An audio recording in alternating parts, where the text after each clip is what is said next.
Yeah, so I'm going to fly through a PowerPoint, and then maybe at the end we have some time to just show you what different things we can do with data. Try to give you some broad stroke ideas of why it's important to collect it and what can be done with it. So first, quick overview, what is data? It's a source of information, collection of numbers, words, observations, or description of things. And with those sources of information, we like to observe it, interview it, consider its validity, and report it to our readers. And we should treat it as such. We're collecting, our society is collecting more data right now than ever before. It's electronic, and it's being used a lot to guide policy, explain the past, predict the future, and all kinds of other good things. This is my little joke slide. What is data? Thanksgiving's coming up. Turkey gets a bad rap for putting everyone to sleep, but really, pork is the biggest culprit. That's what data can tell us. Examples of data, there's a bunch of it. Census is obviously a huge pile of data that's almost all data about our population, gender, age, ethnicities, and a lot more. Voter trends derive from data collection, employment data, economic data, there's health statistics, housing market, what it's doing, crime statistics, energy data, environmental data, and education which includes like enrollment and grades that kids are getting in classes. Sports scores and player stats is another source of data, and the assessor keeps a lot of data.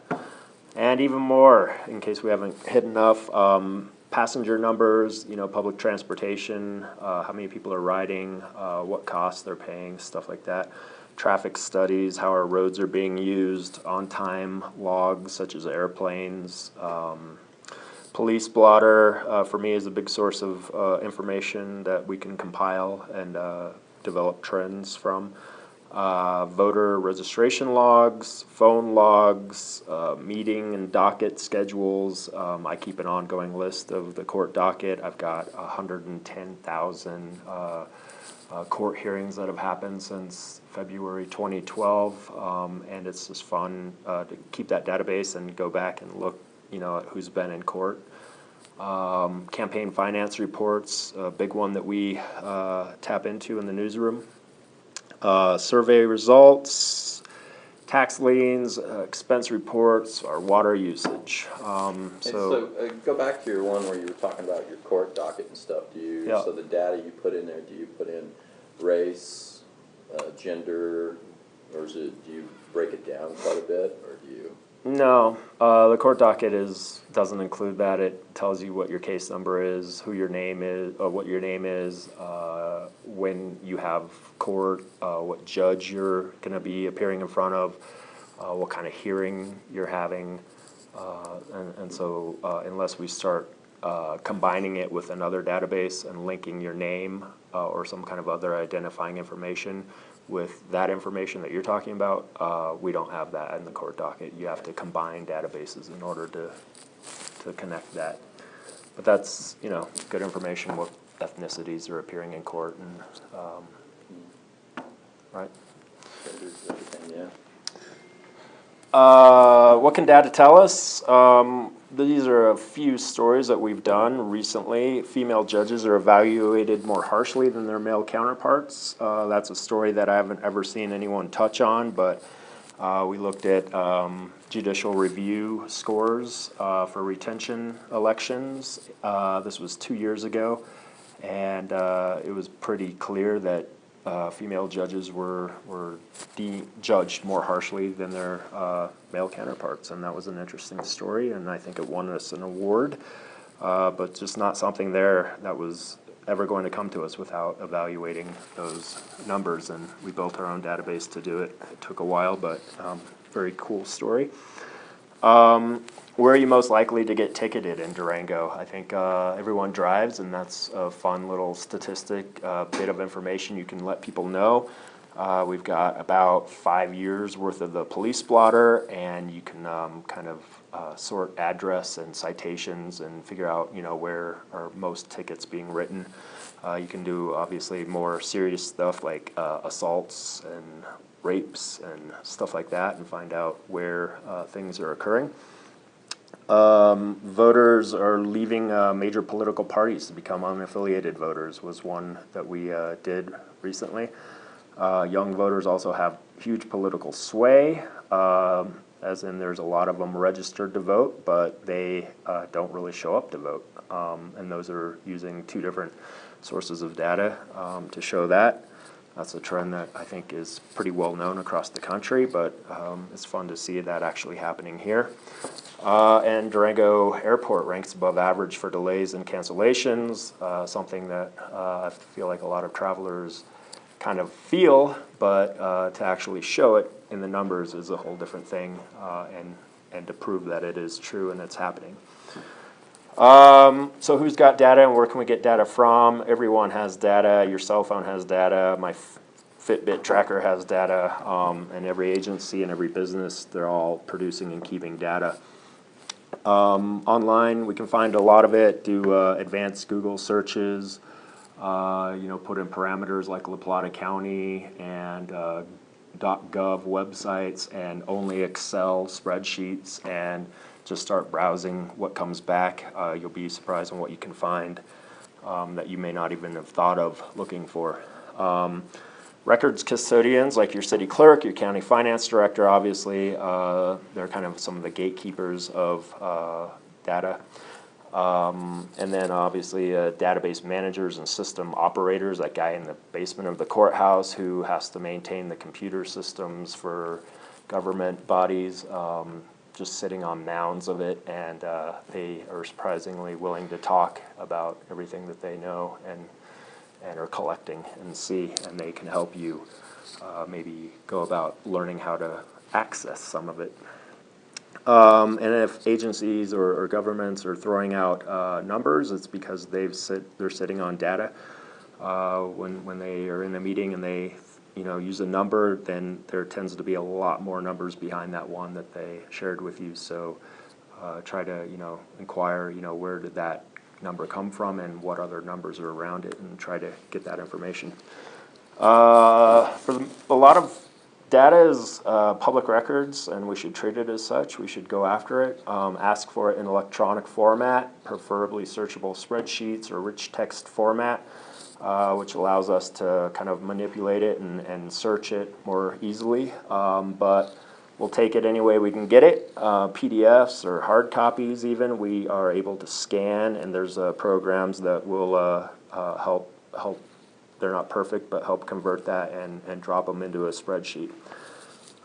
Agencies may deny databases because it contains information that that cannot be released, such as social security numbers or birth dates or other identifying information.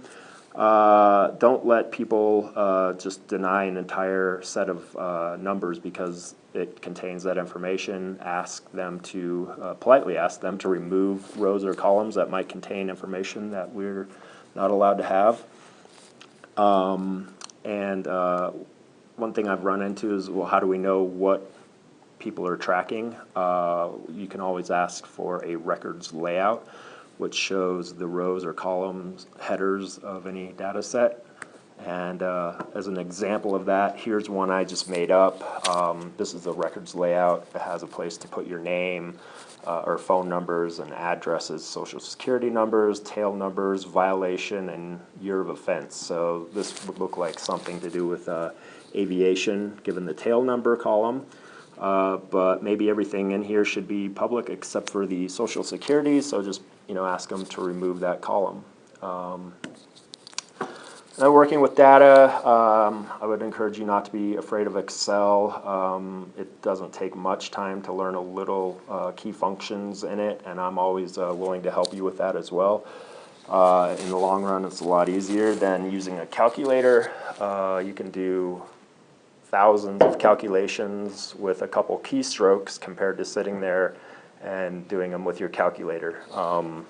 I've seen people do it. I used to have to do it 20, 30, 40 different division problems that you can do with a quick keystroke in Excel. Usually no number by itself is very informative, so always try to compare it to something. If you read our editorial today, they actually talk about that. September numbers were down, but let's look at the broader picture. Similarly, merging or comparing databases can produce intriguing stories. Good way to think of it is it better to have one source or multiple sources? For your stories, you can use multiple sources to kind of fact check each other and help enhance the information that one source gives you. Same with databases, we can combine them and really develop interesting stories out of doing that. Don't overload your story with numbers. Use data to find interesting stories and trends, and then do some reporting to help illustrate that trend. We're not trying to just show our magic with numbers and overwhelm readers that way, but rather report what's happening and tell stories around those numbers. And I would challenge everyone to try to incorporate some numbers into their story. You can always connect even a small issue with what's going on, on a larger scale nationally by looking at data that's out there to show trend. Be careful with data manipulation. We talked about being able to convert, thousands of numbers with one keystroke. You want to make sure that calculation is right, and so that you're not blowing everything in your story out of proportions. And sometimes you just have to build your own database, sitting there plugging in every number. I think, Jess, you're doing that with DUIs right now. And it'll be interesting to see what that might tell us. And I just threw in this slide comparing numbers. This is one we just did. It's the white line represents the registered voters by age. And so you can see a couple peaks here. One is, people who were born in like about 1945, between 1960. There's kind of a swell of people there, and then another one, younger folks, 1978 to about 1990. But then the green line shows you would expect the number of people who vote to kind of correlate with the number of registered voters. You can see that there's a huge gap in the younger voters who aren't turning in ballots. More about working with data. It's only as good as the person entering it. People make mistakes. People registered to vote, or is that people eligible to vote? These are people who registered to vote. But even the young people who are registered don't, for whatever reason, return ballots. They're unfamiliar with mail.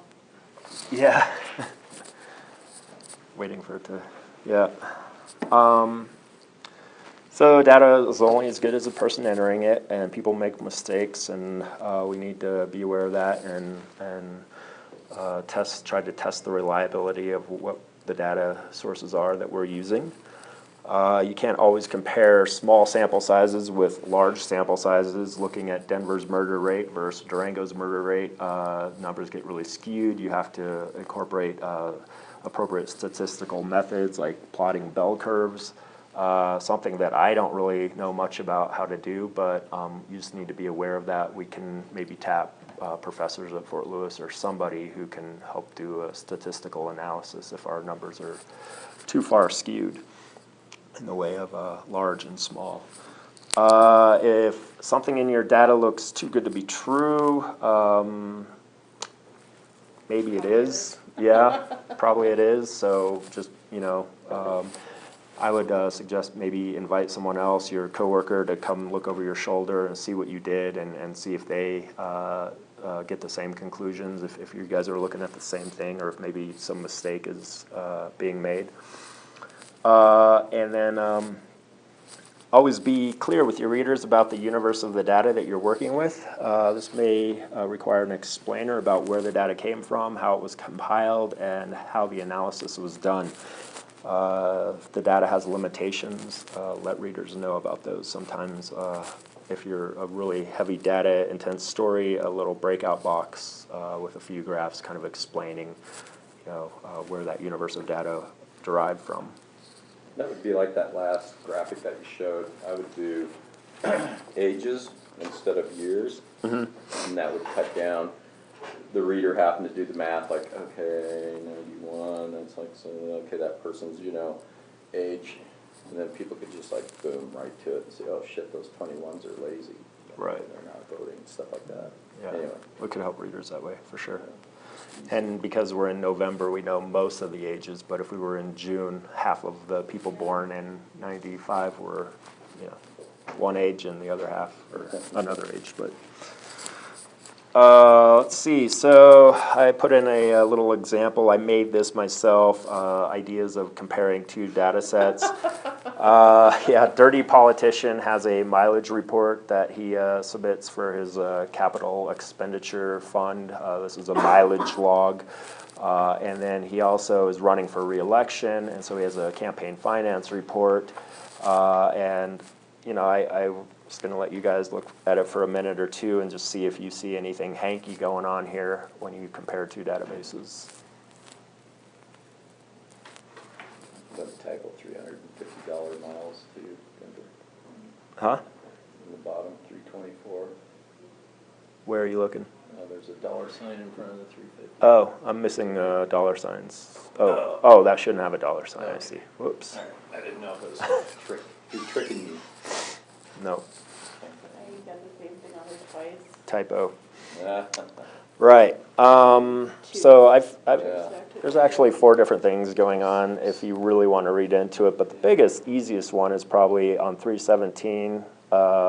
He's charging $140 to his capital expenditure and $140 to his campaign for the same trip from Denver, going to Denver. The other one is, he drove to Denver but had a campaign event that night for $450. I'm not sure how in Durango he had a campaign event and also made it to Denver. You can look at things like that. I'm not sure how he drove back from Durango but also did 212 miles from Montrose to Durango. So little things like that. Double dipping might be a fun one to look for in comparing expense reports. So some examples of what we're doing with data in Excel. This is just sort of hoping that you won't be afraid of it. It does some nifty little tricks here. We're looking at 2014 citations from the Durango Police Department. Really easy things like sorting the data to find out which tickets are given out most. This would take forever to go through if you hadn't sorted it to find out which is the highest number of violations given. So just simple stuff like being able to sort is nice, or alphabetize things. So the Durango Police Department gave out 630 speeding tickets for 10 to 19 over the limit in 2014, and the next highest ticket was speeding for 5 to 9 over the limit, and we could keep going down the line to see where they're issuing citations the most. And then we have 2015 numbers as well, and I also sorted those. And then I used a program called Access to combine the violations and compare them side by side from one year to the next. And I dropped that in Excel. And that's where we can start to see, well, in 2014 to 2015, and I sorted these percentages. They issued 218 fewer tickets for speeding 5 to 9 miles per hour over the limit. And the next highest or fewest amount that they issued was speeding 10 to 19.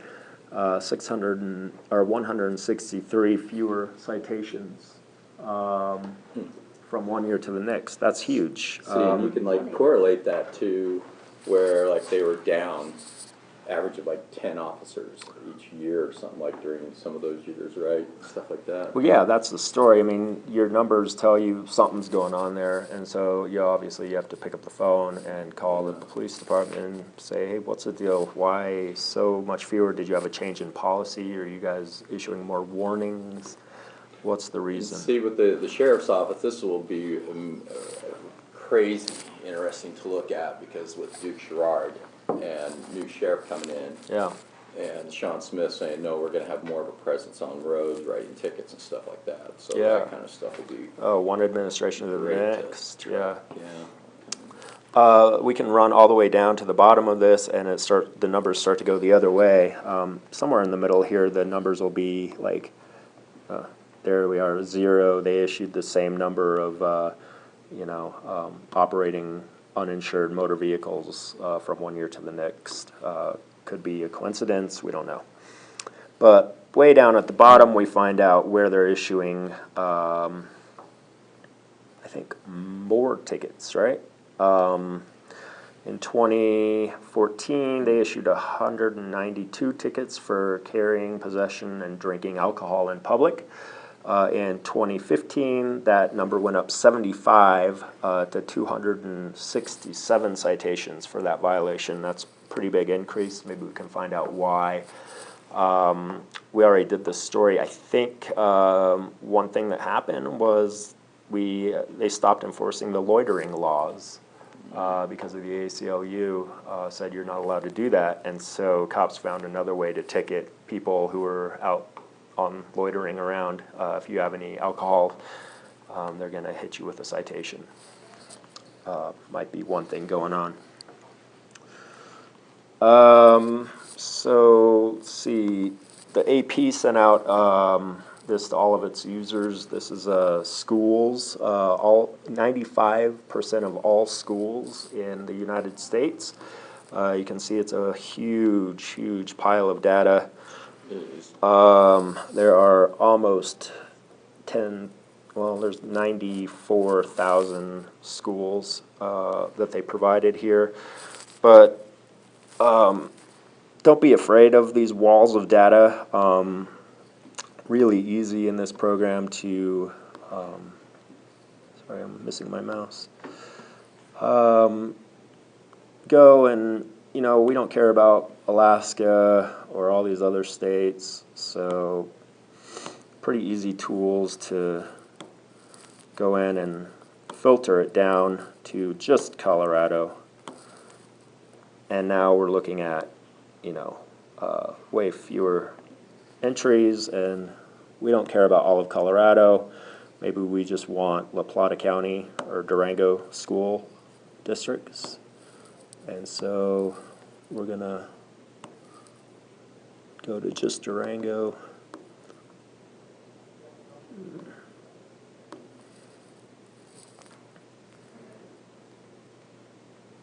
A lot of E's. Yeah, more than I expected. Jeez. It's easier with my mouse. D-U-R, alphabet. All right, Durango School District. So click that, and now we're looking at a very manageable database. Just our schools in Durango School District. There's, I don't know, I'd have to count them real quick, but like 12 or so right there. And we can start looking at the absentee data. I already put them in this spreadsheet over here with the percentages. We were able to tell you pretty quickly that Big Picture High School had an 80% absentee rate. That was kids who missed 15 days or more of school per year. The one that had the best was the Robert E. Denier Youth Services Center, where kids aren't allowed to leave the confines. And see, it proves it works. yeah, it does. It totally works. Incarceration.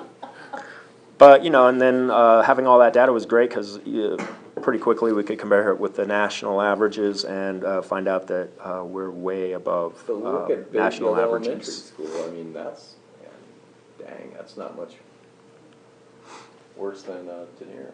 Right. That's pretty good. Um, The parents in Bayfield.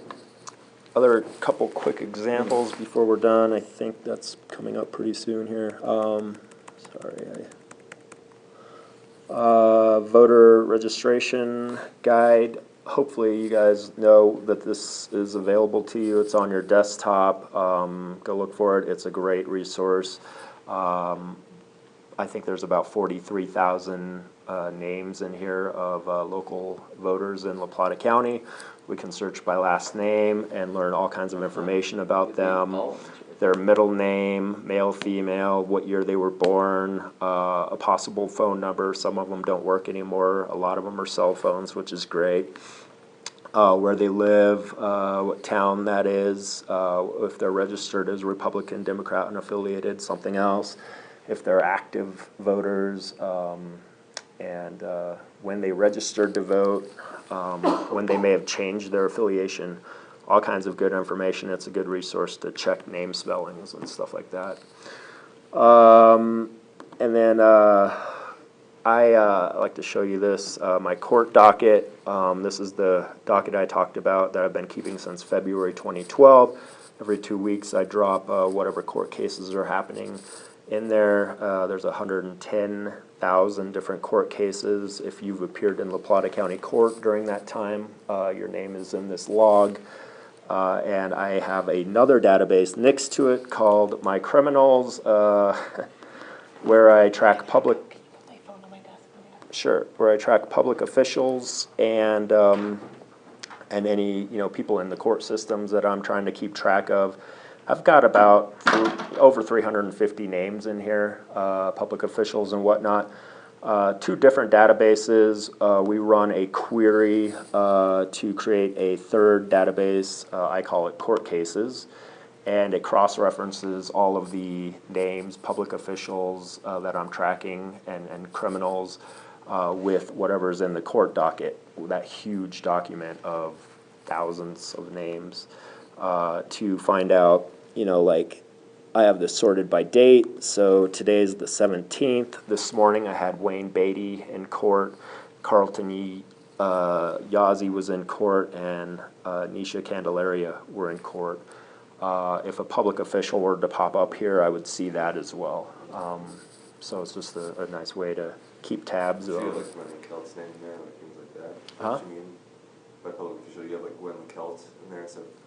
Yeah, if you want me to track someone, just tell me, give me the name, and I'll definitely see if they've had anything dating back to February 2012, or if they have anything coming up in the future. So, combining these databases is a nice little trick, and for me, it just saves a ton of time, and it's more thorough than me trying to scan the court docket every single day, which sometimes is, 100 different names, and remember 350 names that might be on it. Some fun things we can do around data. You can use a search filter by name too, if you want, right? Yeah. Oh, yeah. We could filter by name and search McBride or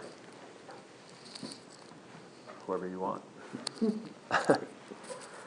There's a couple other things, but I think we're out of time. So I don't know. You guys want to have any questions or have any ideas about where maybe you could tap into some data sources that are hanging out there?